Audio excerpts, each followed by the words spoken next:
So there are a few things that it is our desire to help you reconfirm within yourself today. First, it would be nice if you could accept the existence of this vortex of creation. And it would be even nicer if you could see it as we see it, as your present tense of creation. So that when your friend says to you, I don't see any improvement in your life, you can stand firmly inside your vortex of creation and say, that's because it's not visible to those who are outside the vortex. And they will say, have you seen a doctor lately? And you will say there are no doctors in the vortex of creation.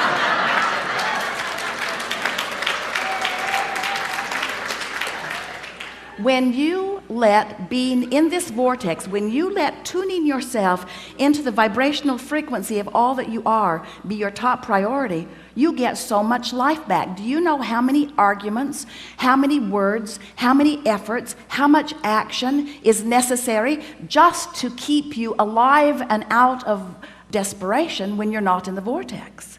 In other words, it's a big effort to live this life when you're counting on your words and your action and your effort to make it happen. It's interesting, you could just have a conversation with one very well-meaning mother about her child that she adores more than life itself, and listen to all of the gyrations that she is going through in order to sort of kind of understand what's going on with her little boy and put it in the proper perspective, when really all she needs to do is step away from whatever's bothering him and away from whatever's bothering her and focus upon something that gives her access to the vortex, and from inside the vortex everything's clear. You cannot lead from behind. And if you are not in the vortex, then you have nothing to give anyone. Sometimes people say, Abraham, it seems like you teach selfishness. And we say, we really, really, really, really do. Because selfishness, let's define it. Selfishness means vibrational alignment with self. And in order to understand that, you got to know who self really is. Self is source. Self is pure positive energy. Self is worthy. Self is clear-minded. Self is healthy. Self is full of vitality. Self is eager about life. And when you are willing to be selfish, which means you are willing to mimic the vibration of self, which means you're willing to release the thoughts that hold you apart from that and practice the thoughts that cause you alignment with that, which simply means you're selfish enough to care how you feel, that's when they call it selfish. People say, oh, you're so selfish, you're pleasing you. And what they mean is, you should please me? You're selfish because you please you, and I'm not selfish because I think you should please me instead of you? There's some screwy reasoning going on. And every time it matters to you to please them instead of you, oh, it's such short-term gain, such short-term gain. Because when you care about how someone else feels or how they are responding to you, so you behave in order to affect their response to you, you do them a very big disservice, because you teach them that through action and demand or cajole or control or power, that they can wrestle their life to the ground. And there's hardly going to be anybody as cooperative as you. Think about it. Have you ever had someone who was so cooperative they'd just do anything for you, and then they were the only one who would behave that way? So you just had that one friend? Often it was your mother. You weren't really ready for the world, were you? But when you show yourself that you have the power to come into alignment, not just with who you were before you were born, but with all that you've become ever since, not just with you and all you've become, but with Source itself. When you show yourself that by being selfish, which means by reaching for the best feeling thought you can find on whatever subject is active, when you care about being in the vortex, you care about being in concert with the energy that creates worlds. And one who's in the vortex, one who's in alignment with that energy, is more powerful than millions who are not. It's such an interesting thing to watch what goes on in your planet, because you are so good at step one. Most of you have made such a career out of step one. You sift through the data, and you know what you don't want, and you know what you do want, and you know what you don't want, and you know what you do want, and you know what you don't want, and you know what you do want, and you know what you don't want, and you know what you do want, and you know what you don't want, and you know what you do want. And Source is over here, knowing what you want, being what you want, sending out a signal of what you want. Law of Attraction's over here, gathering what you want, gathering what you want, gathering what you want, gathering what you want. You're over here.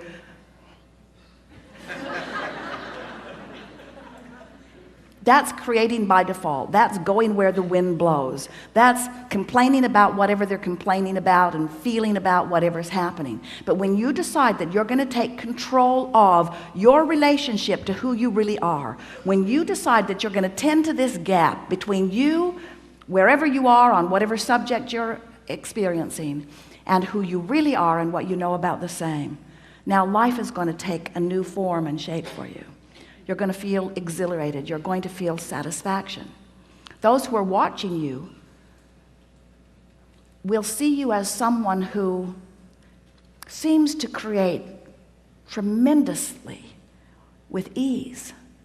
Those who are watching you, especially those who don't really understand the power of this vortex and the power of your deliberate alignment with it, they'll call you lucky. Many times they'll be jealous of you, because they'll watch your fortunes amass and your funds surround you, and they'll watch you in satisfying life experience. And when they say to you, "What do you know that I don't know?" the only thing that you can say to them that is of any real value to them is, "I figured out my relationship with me, and I'm constantly aware of my vibrational relationship to who I really am and what I really want.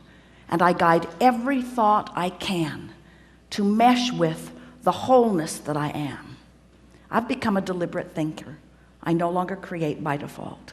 I think on purpose, I speak on purpose, I act on purpose, and I don't do any of it unless I'm in the vortex." What do you mean? What's a vortex? What do you mean? What is a vortex? A vortex is a vibrational state of being that is the precursor of all positive motion forward of all that is. It's like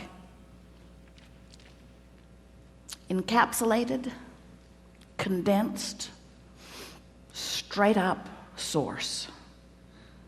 It's pure positive energy. It's the holding tank. It's the anchor. It's the touchstone. It's the place where all dreams and wishes and hopes are held until we find vibrational alignment with them. It's the eternal pool of well-being to which each of us have added mightily along the path of our physical experience. So this vortex, it is a reality even though you can't see it, but you can feel it. You know how your dog hears things you can't hear and smells things you don't want to smell? Because your dog has more acute sensitivity to sound than you do. Sound is just vibration, and hearing is just translating it. Smelling is just translating vibration.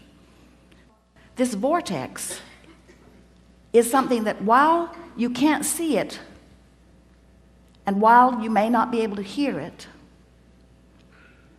when you get in the vicinity of it, you can feel the deliciousness of it. And when you are far from it, you can feel the discord of not being close to it. Do you know that everything you feel all day, every day, is nothing more than feedback about your proximity to your vortex? So when you feel really ornery, you're vibrationally speaking not near your vortex. When you feel hopeful, you're right on the brink of it. In fact, this door to the vortex, this imaginary door in Abraham's fairy tale of the vortex, this vibrational entry point is somewhere between hope and belief. So when you feel hopeful about something, you're so in the vicinity that you'll be called in, you'll be swept in. Law of attraction will take you in. Law of attraction will take you in when there is not enough resistance to hold you out. How's that? If you weren't doing that thing you do that holds you apart from your vortex would take you in every time. When you slumber, in you go. But you wake up right where you were when you went in. If you go to sleep in the vortex, you wake up in the vortex. If you go to sleep not in the vortex, you wake up not in the vortex. Have you ever had an experience where you're ornery when you go to sleep? You sleep all night, you sleep pretty good, you wake up, still ornery. So the vortex is the source of well-being, calling you home, so to speak, calling you to all that you've created. And when you are not clinging with resistance to some thought that keeps you from it, it takes you right in. So really, when we say we want you to get into the vortex, what we really mean, a much more accurate way of saying it is, we want you to stop doing that thing you do that keeps the vortex from taking you in easily. Oh, you're going, you're just not going willingly sometimes. In other words, when you croak, in you go. So wonderful to watch you die.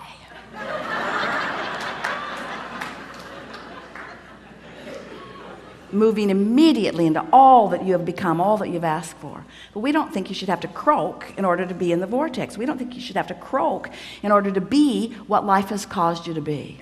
So, as we're moving forward today, we're eager to talk with you about whatever it is you want to talk about. And it is our desire to help you to find a vibrational stance, which means a mental approach, which means an attitude about whatever it is that you've got going on.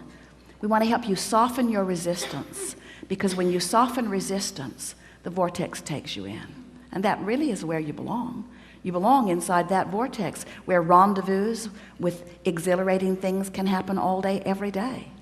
Do you know that if this time-space reality has the wherewithal to stimulate a desire, so that the desire is in present tense already gathered in this vortex of creation, that this time-space reality has the wherewithal to give it to you now.